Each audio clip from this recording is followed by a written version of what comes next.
Hello, movie lovers, and welcome to Movie Notions. Today, I possess the unpopular opinion, and I'd like to talk about that.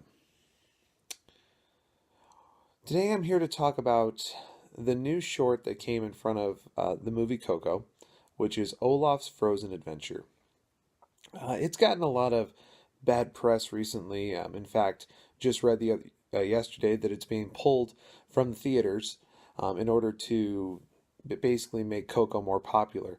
Um, Now, before we get too far into this, I do want to say when I first saw this, I was of the opinion of a lot of the critics and everybody else, where it just I didn't really think it was that good. I didn't think it was appropriate. I didn't think I thought it really took away a little bit from the experience of Coco.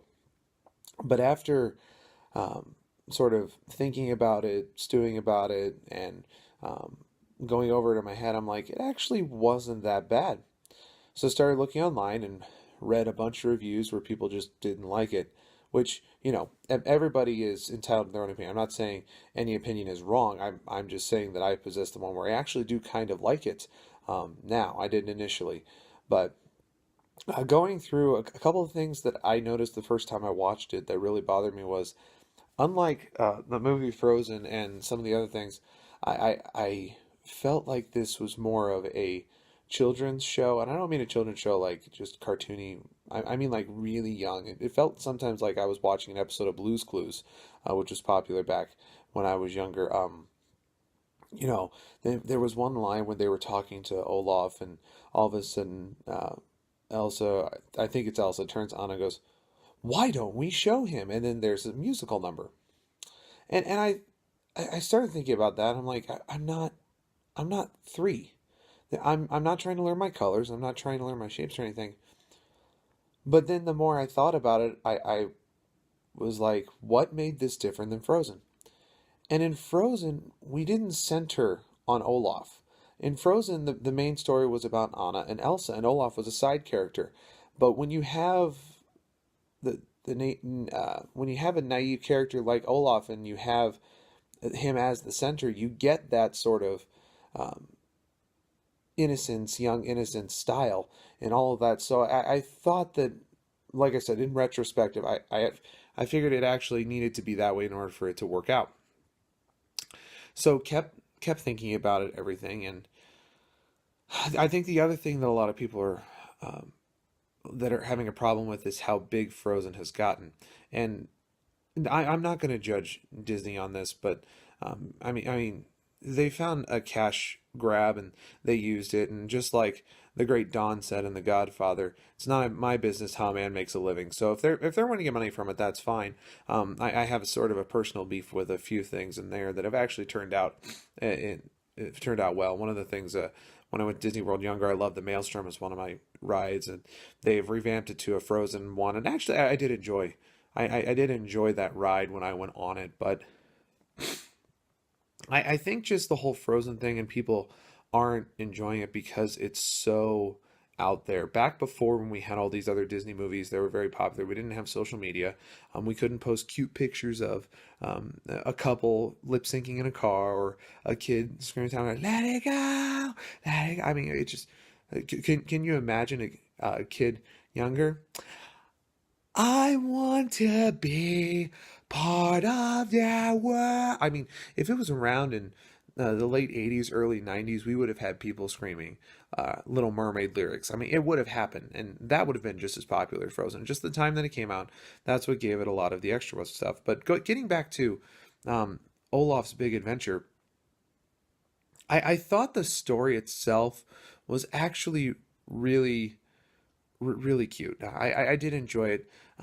The opening, they're all excited about this party and not thinking that, oh, people have already made these traditions because it's been this many years, and it really sets up a nice story on everything. And I'm not going any I'm not going to go through the whole story and everything, but when Olaf starts going door to door and picks up all the different traditions, I thought that was also just really well done. I actually did enjoy it. I thought some of it was funny. I thought some of it was a little over the top, but sometimes you have to do that and everything. And then, you know,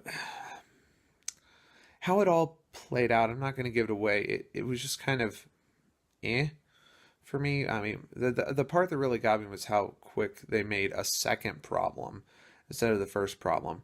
And like I said, one of the things that made this different was how it was centered around Olaf and how naive Olaf was in everything. So I really think that a lot of people had a problem with that because of it. And especially to older people like myself, we felt like they were insulting our intelligence. But we have to remember that this was made for kids. But at the same time, while it was made for kids, I, being a teacher, know for a fact that kids do not have the attention span to sit through not only a 22-minute short, but then to have an hour and a half or 2 hour movie right after that. My wife and I, when we were at the theater watching Coco, kids were getting restless right after Olaf, where they thought, oh, that was great, it's time to go. In fact, we had one kid that actually got up and started to walk out, and the mom said, no, wait, we actually have the movie now.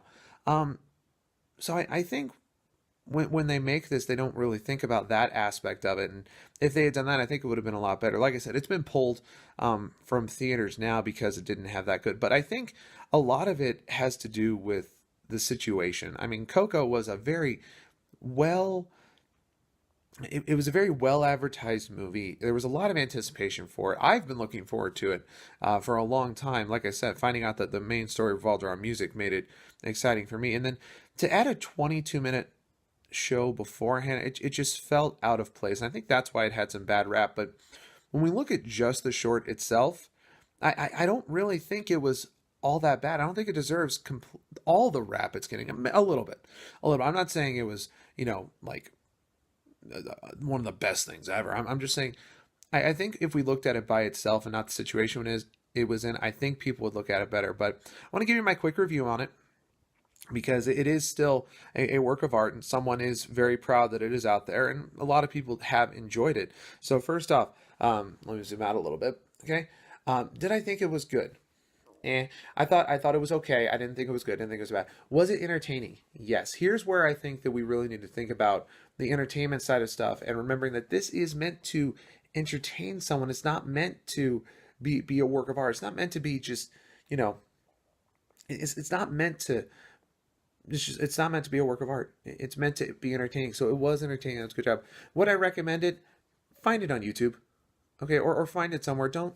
I would not highly suggest going to buy an entire Coco ticket, paying whatever that is, just to watch the Frozen short, because, I mean, go see Coco.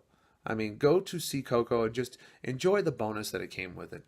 Okay, and for child friendliness, it was meant for smaller children, and I think anybody would have enjoyed it. And I will say, Disney, like always, had a few adult jokes thrown in there that the kids would not get, or would just just go right over their head, and you will laugh. There was a couple times when I enjoyed that. So anyway, guys, thanks for watching. If you enjoy these unpopular opinions, I'm going to do a few more of these in the coming weeks. Be sure to drop a like down there, and please subscribe and comment. God bless you, and thanks for watching.